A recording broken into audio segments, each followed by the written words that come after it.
শুরু হলো। এই জমা দিতে দিতে আবু বকরের জামানা শেষ, ওমরের জামানা শেষ, হযরত ওসমান গনির জামানাতে এসে দেখা গেল হ্যাঁ সাহাবীদের বাড়ি মক্কাতে, মদিনাতে, হিজাজে, তায়েফে, জেদ্দাতে, রিয়াদে যেখানে যা কোরআন ছিল সব কোরআন এখন জমা হয়ে গেছে।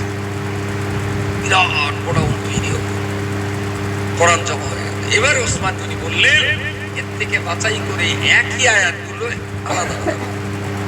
দেখা গেল সূরা ফাতিহা 150 পিস জমা করেছে, সেই 150 এক জায়গায়।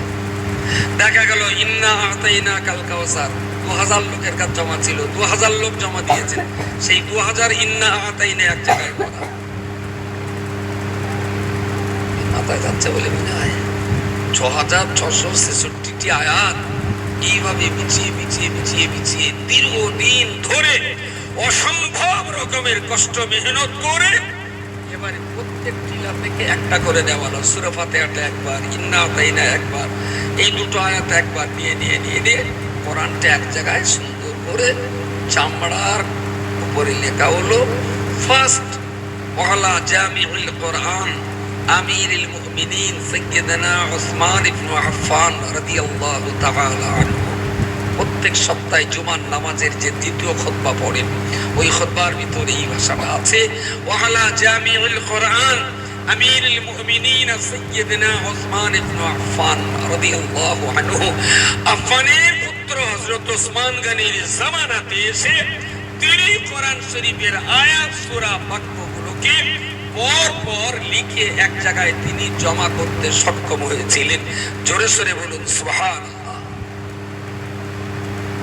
এই যখন কোরআনের আয়াতগুলো জমা দিতে নির্দেশ দিয়েছিলেন, জমা দেওয়া হচ্ছিল, এমন কিছু আয়াত জমা করলো যে আয়াতগুলো শুধু একজনেরই জমা, আর কোথাও জমা নেই, আর দ্বিতীয় জন দেয়নি। সূরা ফাতিহা হয়তো 200 লোক জমা দিয়েছে, ইন্না আতাইনা 35 জন জমা দিয়েছে, উলাইকা আলা হুদাম মির রাব্বিহিম ওয়া উলাইকা হুমুল মুফলিহুন হয়তো 1500 লোক জমা দিয়েছে। কিন্তু এমন কিছু কথা জমা হয়েছে যা মাত্র এক পিস। বুঝতে পারেন সাহাবীরা মজলিসে বিচারে বসলেন, যেটা কি করে সম্ভব? নবীর চারপাশে তখন তো 2-5 জন সাহাবী সব সময় থাকতেন, তাহলে এটা কিরকম আয়াত হলো যে একজনই জেনেছে আর কেউ জানে না? বোঝা যায়নি? সেই আয়াতের বক্তব্য নিয়ে আর কোরআনের বাকি অংশের বক্তব্য নিয়ে সামঞ্জস্যতা করে ব্যাখ্যা বিশ্লেষণ করে দেখা গেল যখন জমা দেওয়া হচ্ছিল কোরআন লিখিত নুসখা, পাথরের টুকরা, গাছের ডাল, হরিণের চামড়া, বাড়ির চৌকাটা, গাছের পাতা সব জমা দেওয়া হলো। এর ভিতরে এমন কিছু আরবি বাক্য পাওয়া গেল আসলে যেগুলো জিবরাইল আল্লাহর কাছ থেকে আনেননি, ইহুদি আর খ্রিস্টানেরা ওদের মতো করে লিখে এই টালে জমা করেছিল। কি মাথায় যাচ্ছে টাচ্ছে? কোরআন শরীফে ভেজাল ঢোকাবার প্রচেষ্টা হযরত আবু বকরের জামানাতে হয়েছিল। ওনারা টেনশনে পড়ে গেলেন, এই আয়াতগুলো তো একজনই বলেছেন, একজনই জমা দিয়েছেন, আর তো কেউ জমা দেয়নি, তাহলে কি হবে? এটা কি কোরআনের ভেতরে নেওয়া হবে না বাদ দেওয়া হবে? এবারে তাহলে বাকি কোরআনগুলোর মানেবদ্ধ বিষয়বস্তু পড়ো ভাবো, আর এই আয়াতের মানেবদ্ধ বিষয়বস্তু পড়ো আর ভাবো, দেখো কোরআনের সঙ্গে এই বাক্যটার বিরোধ হয় কিনা। দেখা গেল বিরোধ হচ্ছে, বিরোধ হচ্ছে।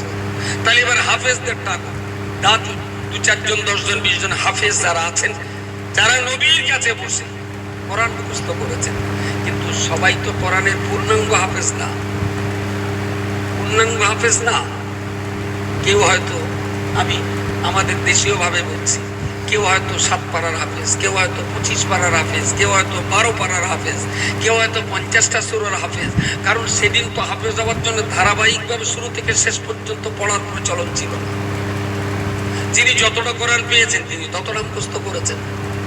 তো একজন হাফেজকে ডেকে বলা হলো পড়ো, তিনি বললেন না এই বাক্যটা আমার কাছে নেই, আমি যে কোরআন মুখস্থ করেছি তাতে এই আয়াতটা নেই। আবার একজনকে ডাকা হলো, তেলাওয়াত করো, তেলাওয়াত করলেন, দেখা গেল এই আয়াতটা এই হাফেজের ভিতরে নেই। যতগুলো